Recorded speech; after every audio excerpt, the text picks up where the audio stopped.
I'm Christina Drostin, and I am excited to be here to do your Sunday announcements.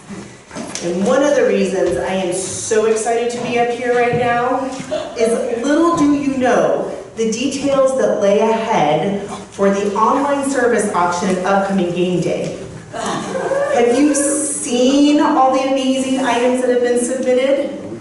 We have over 20 different opportunities, and there has been special effort put in for these activities to be things we can do together as we reconnect in person with some online activities as well. The auction will start Thursday, April 21st. Here are two of the items being offered. Bill Browning has offered a golf adventure. He promises it will be fun because he will probably hit half the balls into the water. Bring your snorkel so you can help retrieve his golf ball in the pond. Lauren and April are hosting a spaghetti dinner with homemade pasta, meat and meatless balls, salad, wine, and homemade dessert. They even have homemade gluten-free spaghetti, so come get a good carb load with your UUFE friends.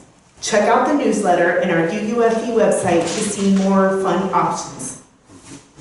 As part of the spring fundraiser, we also have game day, which is Saturday, April 23rd.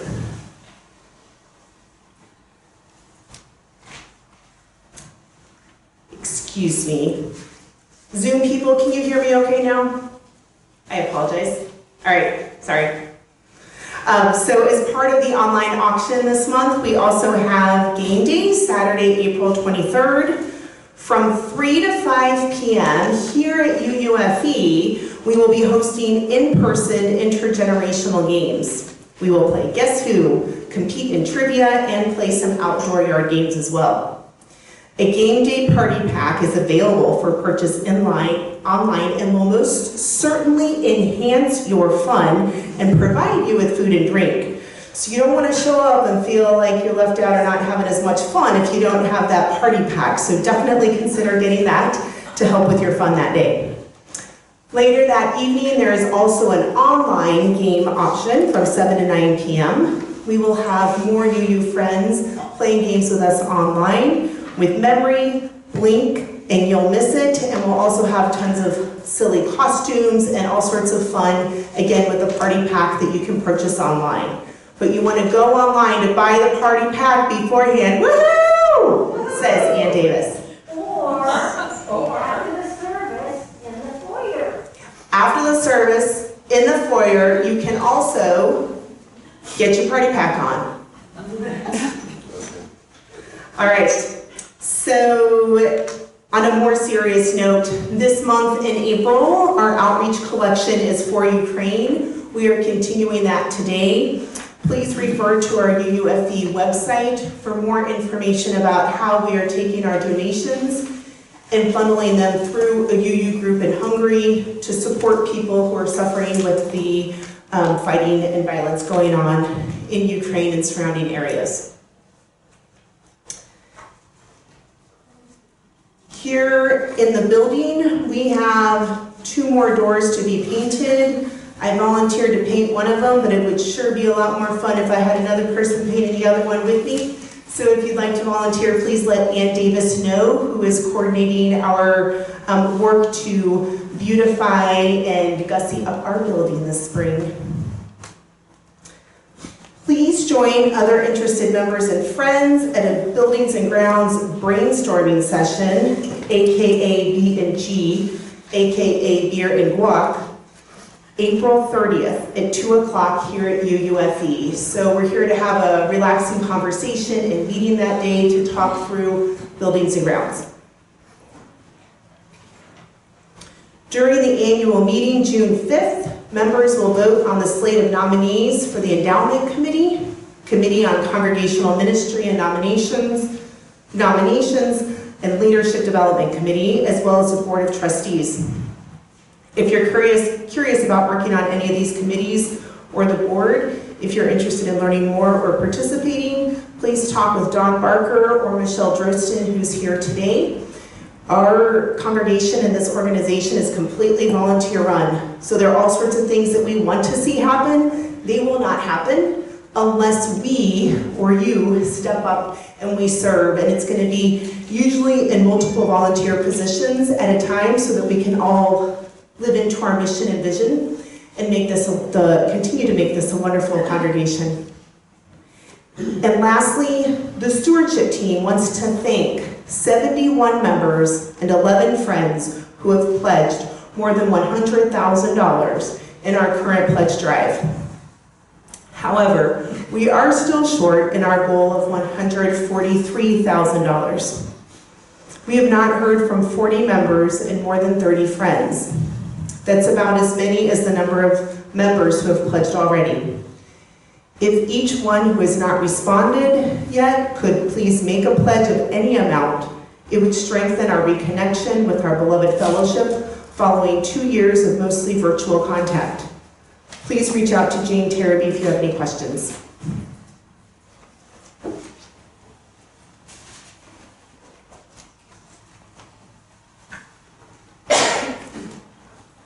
We now have a prayer.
Good morning and welcome. I had a lot of things going on over there. Maybe a little bit too many. We've had lots of people helping today. We've had added an additional tech challenge and everybody's been great in supporting that. I hope this is all seeable and hearable for all the Zoom people. If I forget anything, Somebody jump in and remind me. My name is Jean Rhian, and I will be leading the service today. I'll be joined by a panel, and that will be, I hope, an interesting and fun discussion for us. There are always many people who make Sunday morning possible, and we are grateful for those people. We are an intentionally welcoming community and invite you to be part of this community.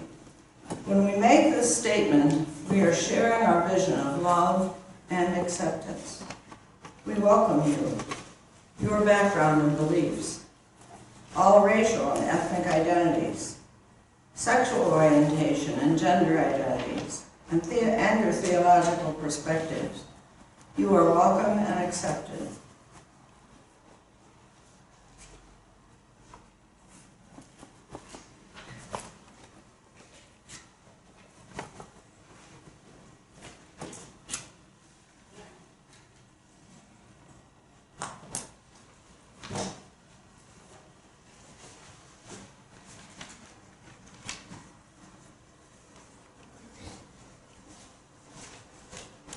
O spinner and weaver of our lives, your loom is love.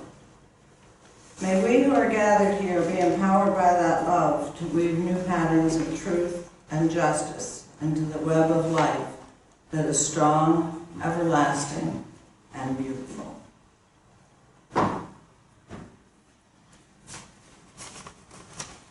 Our first hymn is Lo, the Earth Awakens, number 61.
We covenant to support each other in the spirit of compassion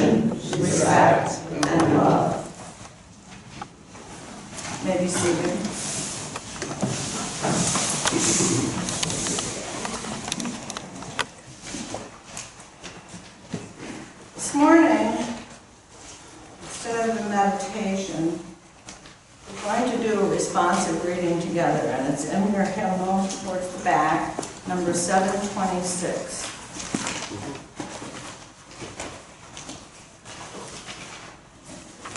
I'm going to read the regular typeface, and I ask that you respond reading the italic typeface. Food for the spirit. I was hungry and you gave me food. I was thirsty and you gave me drink. I was a stranger and you welcomed me. I was naked and you clothed me. I was sick and you visited me. I was in prison and you came to me. Here is the bread of life, food for the spirit. Let all who hunger come and eat. Here is the fruit of the vine, pressed and poured out for us. Let all who thirst now come and drink. We come to break bread. We come to drink the fruit of the vine. We come to make peace. May we never praise God with our mouths, while denying in our hearts or by our acts the love which is our common speech. I come to be restored in the love of God. I come to be made new as an instrument of that love. I know that I am worthy. I know that I am welcome. All are welcome. All are welcome. Come into the embrace and remembrance of this communion.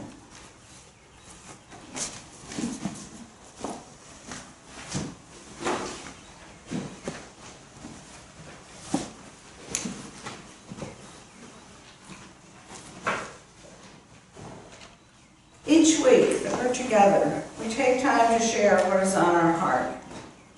As we continue with hybrid services, we ask that folks submit their joys and sorrows either by email or by the chat if you are on Zoom. And who's going to check that for us? Yep. Okay, thank you. For now, this is a safe way to do our sharing and it ensures a chance to be heard for everyone. I would light the first candle in remembering the greater joys and sorrows in this world, the horrible wars, the famine, the homelessness and the grief that so many people bear.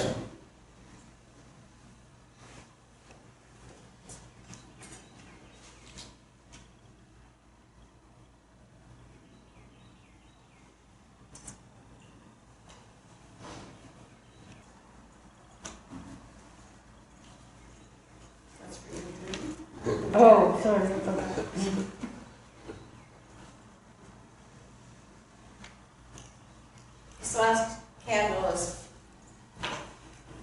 This last candle is for those cares and joys that remain in our hearts.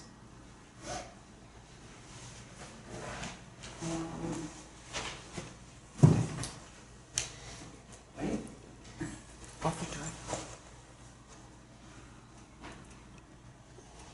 Let there be an offering to sustain and strengthen this place, which is sacred to so many of us, a community of memory and of hope, for we are now the keepers of the dream.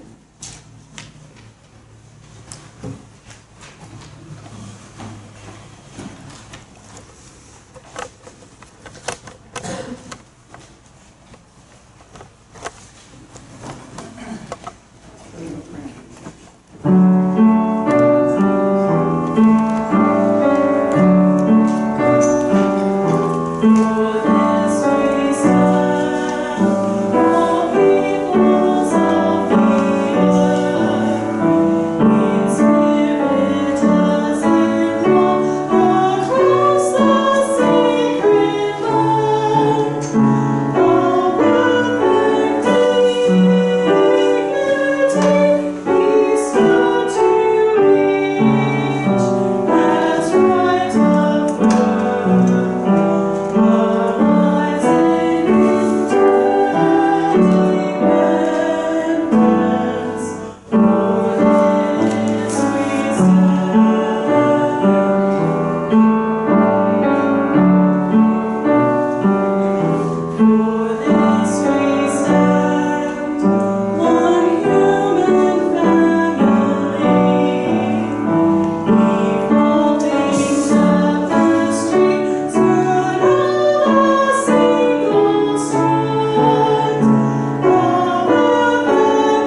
series of 3 services thinking about people on the move. The first one was reflections by an individual after some social experiences, study, thinking about things, and really trying to come to a position that I would be comfortable representing in all situations. The second was from a professional's point of view. We had our speaker last week who informed us on legislation and what's happening in the present world sort of legally on migration. Today, we're going to be looking much closer to home, and we have 4 people who have graciously agreed to be on a panel, and they will each offer their thoughts on how moving has changed their lives, and then we'll be able to open it up to a discussion within the congregation, I think. I'd like to begin with words from Amor Tolles, the author of the recent book called The Lincoln Highway. Every bit of evidence would suggest that the will to be moving is as old as mankind. Take the people in the Old Testament. They were always on the move. First it's Adam and Eve moving out of Eden, and then it's Cain, condemned to be a restless wanderer, Noah drifting on the waters of the flood, and Moses leading the Israelites out of Egypt towards the Promised Land. Some of these figures were out of the Lord's favor, but some of them were in it. But all of them were on the move, and as far as the New Testament goes, our Lord Jesus Christ was what they call a peripatetic, someone who's always going from place to place, whether on foot, on the back of a donkey, or on the wings of angels. But the proof of the will to move is hardly limited to the pages of the good book. Any child of 10 can tell you that getting up and going is topic number 1 in the record of man's endeavors.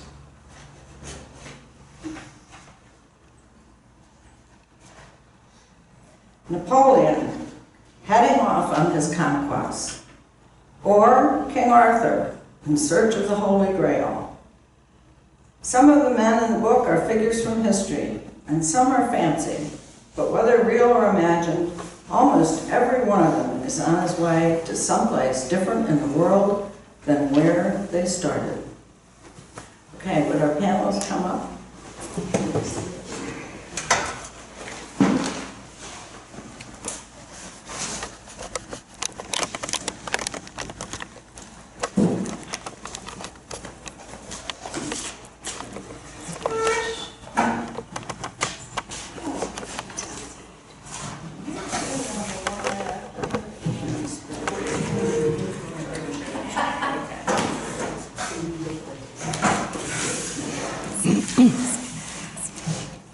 Can we do a brief test once you're settled?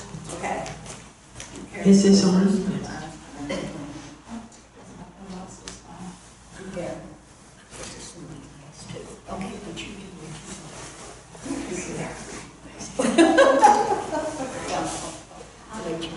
Judy, just say a few words. Let's make sure that the Zoomers can. I can see myself. Is that what you mean?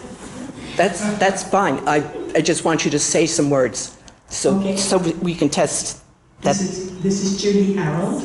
I'm going first. Is that okay? Can hear Judy. Great. Perfect. Okay. I ask all these people to be, I ask them would they speak. I have one volunteer come up, which was fabulous, and to think about what they would like to tell us and take about 5 minutes. So, maybe Jack and Judy? Okay. I'll start.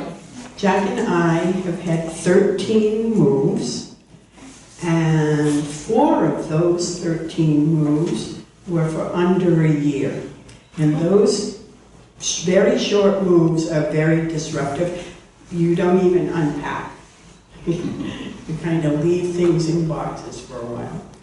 I'm going to let Jack start and talk about what one of our best moves was.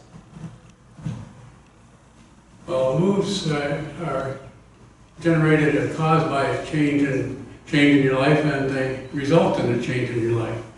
And looking at that metric, I think I have to, for our best move out of the 13 moves, I have to pick the very first one, because it was the beginning of the 58-year adventure we've been living, and it certainly was a change in life, and the big learning experience was right after graduating from the U.S. Coast Guard Academy, that we were going to deal with expect the unexpected and learn how to deal with it.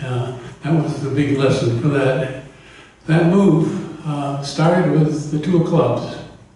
How did that work? Well, in the day, the Coast Guard process of assigning new graduates to ships was just to give us the number of the graduating class.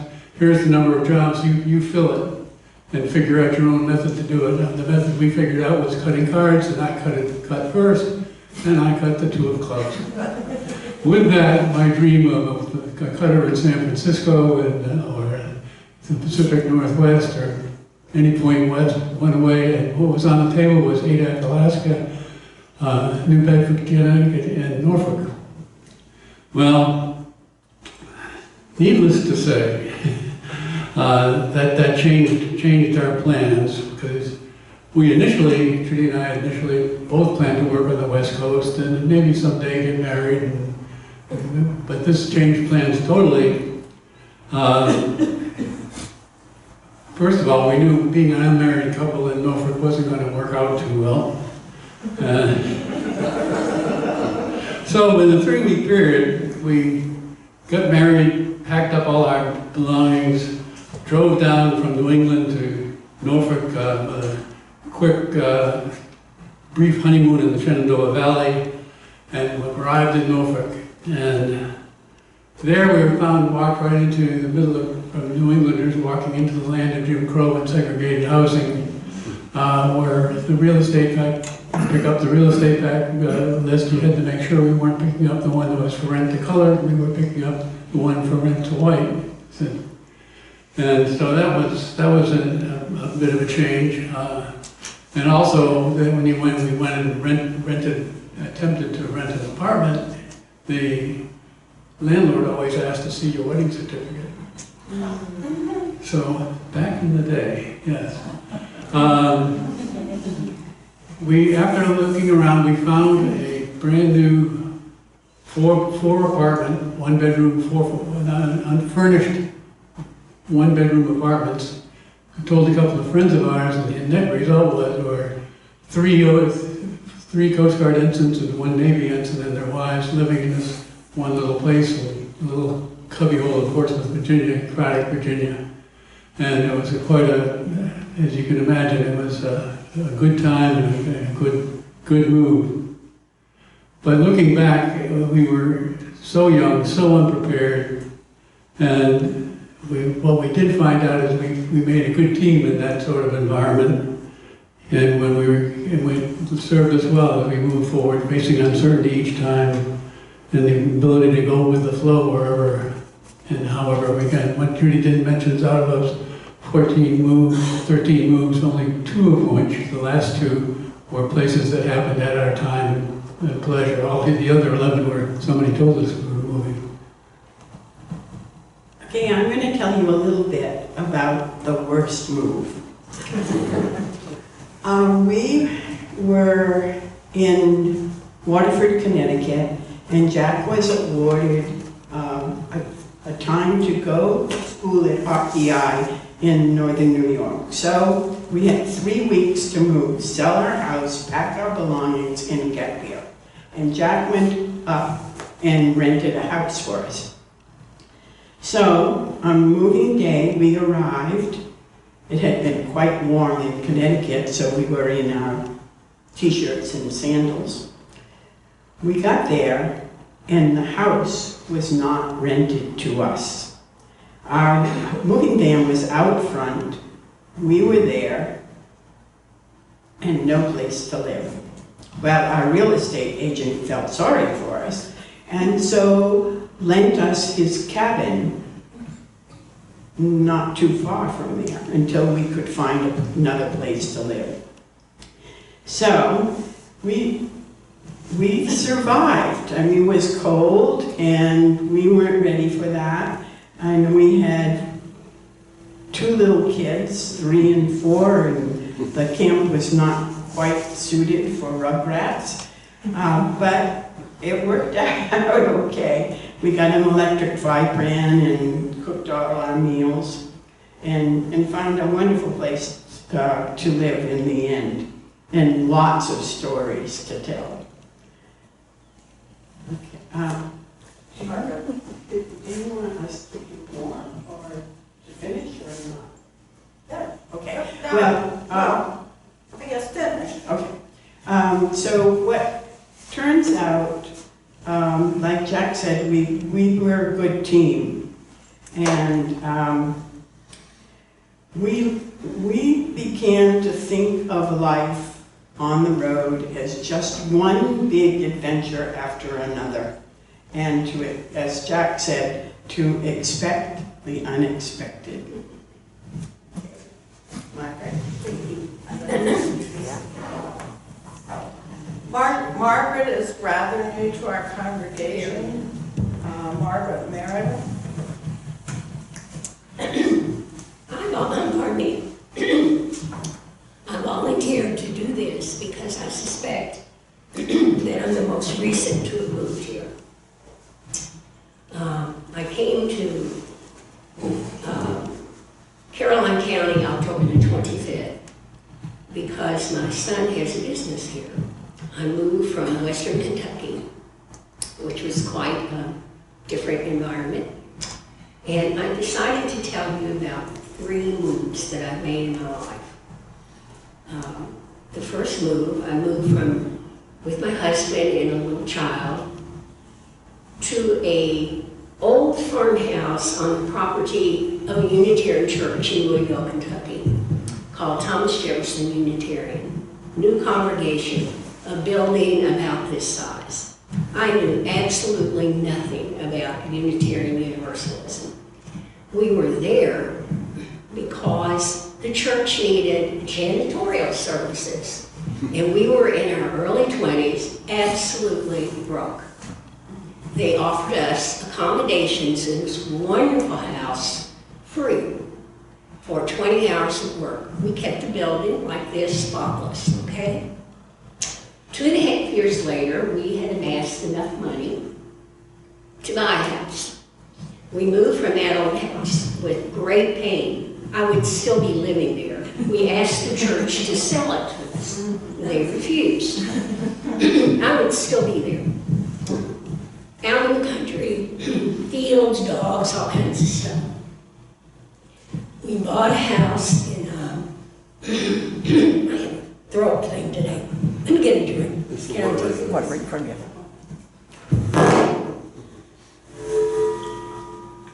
Summers. We bought a house, well, I've never had this happen.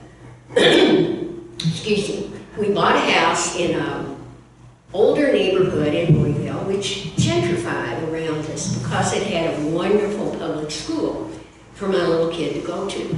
And we discovered when he became 6 or 7 that the Unitarian Church in downtown Louisville had a fantastic religious education program. So we changed our membership. This was a very historic church, first church, second oldest church in Louisville, built in 1852. We had our membership there until, the move to Western Kentucky. The church actually burned in 85 inside. The church has since been restored. It is still a beautiful functioning building. I taught in a program called Governor Scholars in Kentucky, where the state hires teachers to work with talented juniors in high school to come to various college campuses. I was selected and I worked 3 summers at a state college called Murray State. If you recall the NCAA recently, they were in the second or third round and almost made it. And we lived there. I moved thinking that there would be a Unitarian congregation there. Nothing. We bought another old house. I think I tried to buy the kind of house we had originally lived in at the Unitarian congregation. Well, I fell in love with this house. We were built in 1891, original gingerbread, trees all over the place. It was a lovely old house. I guess you can tell I'm an artist. I had a studio. It was wonderful. Last year, my son, who has a business here, insisted it was time for us to come. We gave in. He provided us with a house. How can you turn that down? Well, I got here and I realized I felt sorry for myself because I had given up this wonderful studio space. I've already talked to Jean about this. And that's like taking your arm off. You have no place to work. I felt very, very sorry for myself until last week. And I saw the coverage in Buka on television. And I thought, I have a warm bed. I have a son who will care for me if I need it. I have a full refrigerator. And I have a beautiful yard. I can't really feel sorry for myself. I have clean clothes. And that's kind of what I wanted to share with you today. It took a little turn after I saw the coverage in Buka, which is truly unbelievable. And welcome to all of you. I don't know you, but I'm sure I will get to you.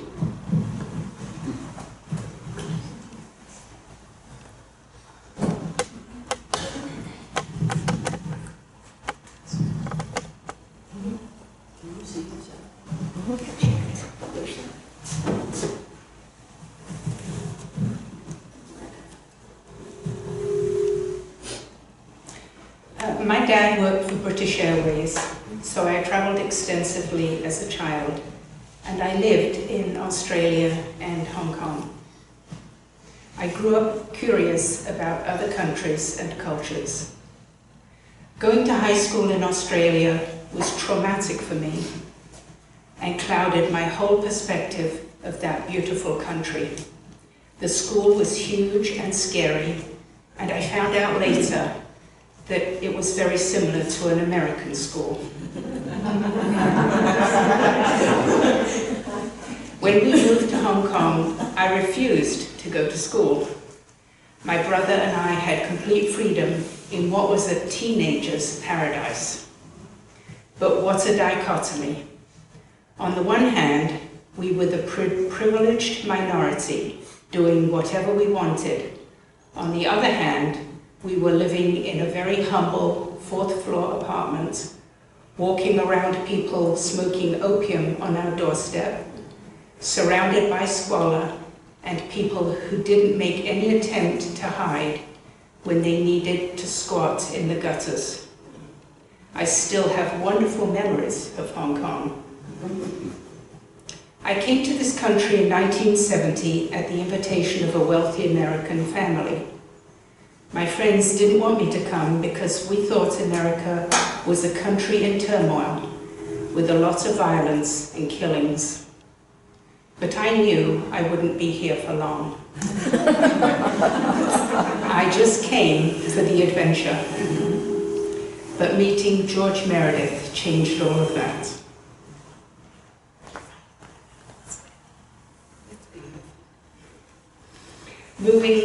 Moving to America from England was an easy transition for me, for obvious reasons, going from the protection of my parents to my husband. I was always very homesick, though, as time went on, and I realized that I would never be going back to my home country. I missed my family, the British way of life. Yes, there are some significant differences. And if it wasn't for the fact that I was busy having babies, I would have felt quite trapped.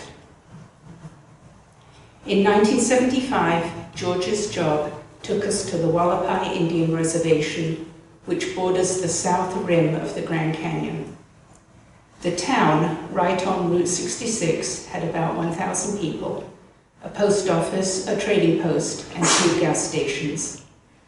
I'd never lived in the desert, or lived in such an isolated place, which was 50 miles from the closest grocery store and high school. Our children went to Head Start in the community building where all community events happened and where the tribal council met. We instantly fell in love with our new lifestyle, but it was a strange feeling being surrounded by people speaking a different language I didn't understand here in America, the country that I hadn't yet accepted as mine. I often think about other people who emigrate to another country. I came here of my own free will.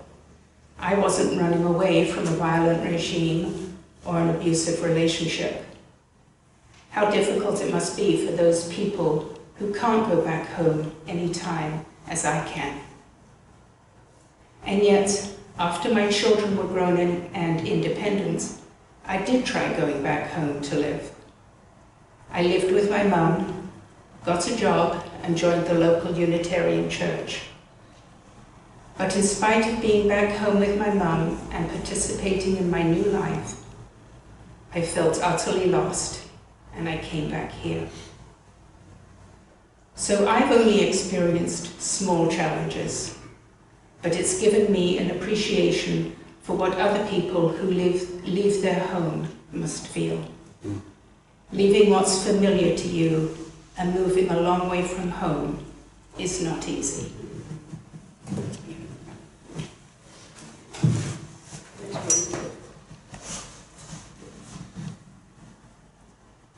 Thank you very much to all our panelists for interesting lives and discussions. I think other people in the congregation have also had the experience of moving, and if you have something you'd like to share, we'd be very happy to hear from you. I think we're asking them to come here. It seems to be working. Okay, so if there's something you'd like to share, please come forward.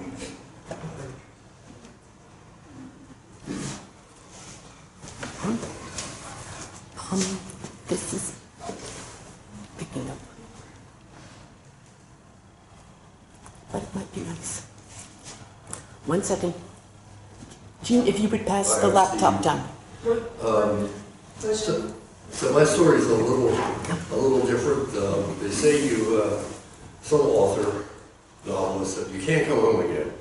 And so shortly after our marriage, Liz and mine, she married me while I was between jobs. And I immediately got another job on Long Island, and we lived there for nearly 35 years. Altogether, I was away from this place, this town, where I was born and raised. And we moved back into a neighborhood, Easton Club East. And, well, I knew this before we moved in, but it's right next door to the farm I grew up on. It was my father's farm. So you can go back home, even if you've been gone 50 years. Jane Terraby wrote something into the chat, if someone could read that.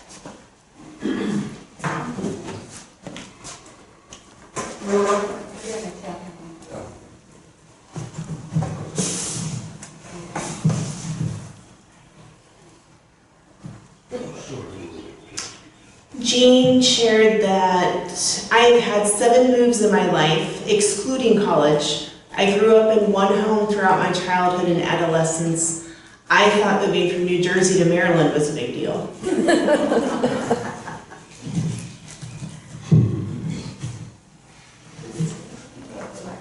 I have a question for Carol. My father worked for Pan American. And so I grew up. Could you come to the mic? Yeah. This is kind of a question for Carol. I grew up, my father worked for Pan American.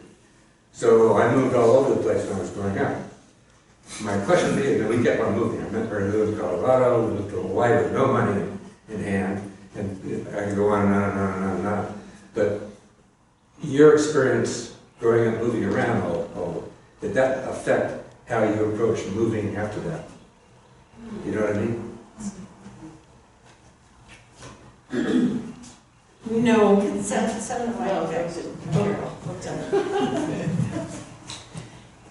It gave me an appreciation for other cultures and made me interested and wanting to learn every language of every place I ever went. And I took it upon myself. I had a notebook, and every place I went, I would, because I love geography, and I would draw maps and took notes and write down everything that I could. And I made friends very easily because I moved so much that I had to make friends quickly. And I took notes about them and I corresponded with them and still have some of those friends now. Great, fantastic. I'm not going to go through our travels. Okay. It would take far too long.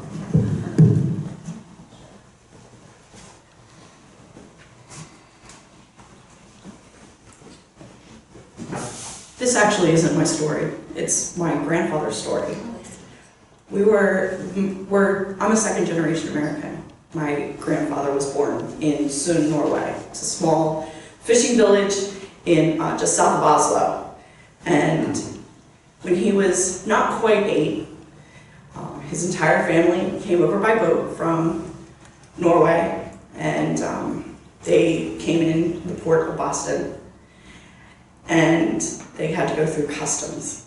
And they ask questions, and they talk to you and make sure that everything's okay when you're first coming into the country.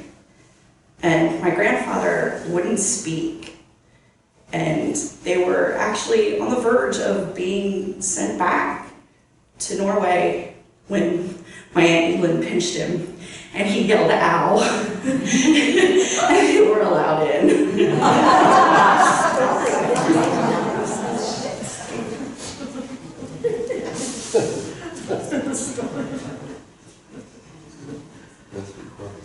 Other stories? I was lying in bed the other night trying to count off how many times I've moved. I came up with 22. They weren't all with Jerry. I moved quite a bit as a child. And I had 3 sisters and 1 brother. I have 2 sisters that live around here, and I was talking to them about it not too long ago, and I said, "How did you feel about all those moves as a kid?" And my sister said, "I liked it." And I said, "Me too." I think it was the way my mother presented it. She used to say to friends, "Oh, we've moved, X number of times, but we always pay the rent." They weren't hardship moves. And my mother always my father was not talking at all, but my mother always presented it as, "Isn't this great? Oh, this is wonderful. We have a whole new house to sell.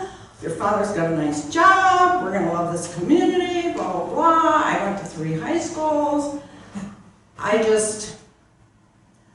don't know. I just thought this is the way life was. But going back to high school reunions, I realized that wasn't true. People who lived in the same place forever, their memories were very different than my memories. And that really stood out to me. And in talking to Margaret said, "Well, I'll never make friends here that I've had for 40 years.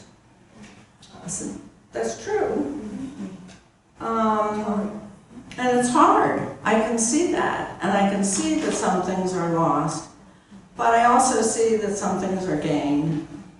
And so I just think it's interesting, and it's interesting in our own lives how it molds us and changes us. So, are there further comments? Yeah, Christina?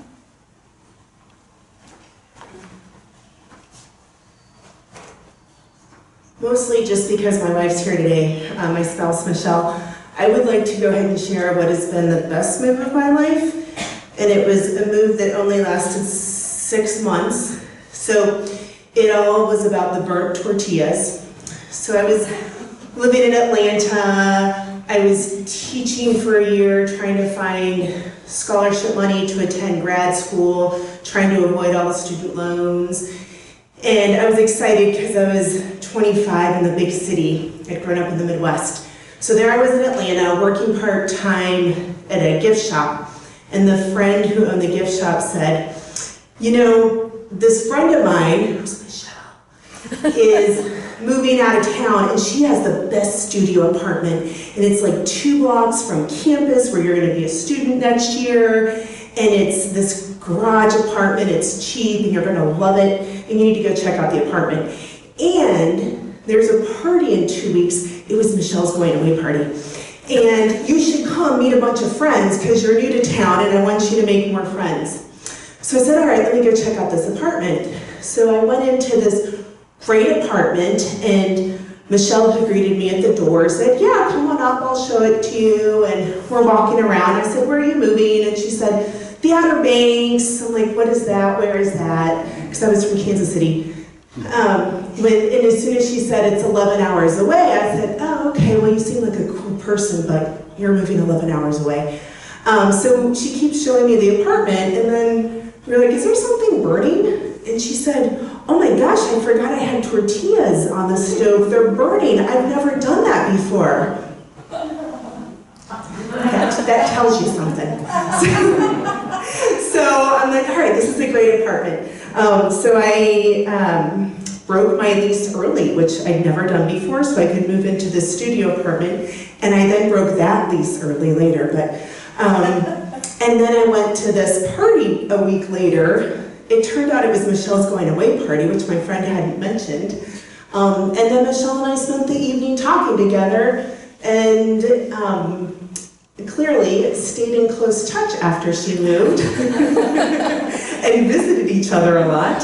And then I told that landlady, I'm gonna break my lease, I'm sorry, here's my deposit money, I'm moving to the Outer Banks, wherever that is. So anyway, burning those tortillas and checking out that studio apartment in Atlanta was a really good move in life.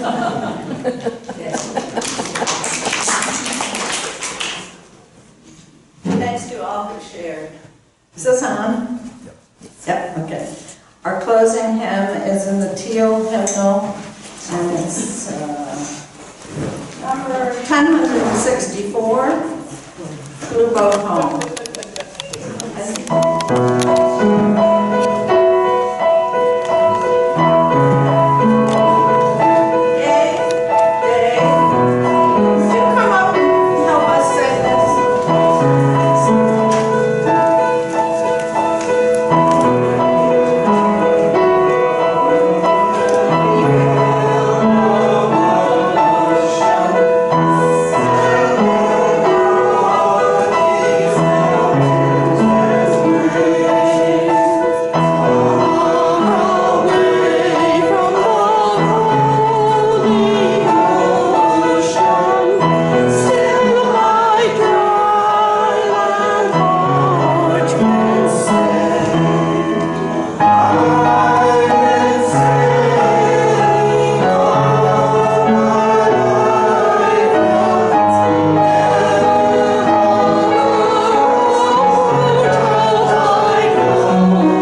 so nice to be together this morning. And now we go forth in the certainty of faith and the knowledge of love and in the vision of hope. And in our going, may we be blessed with all good things.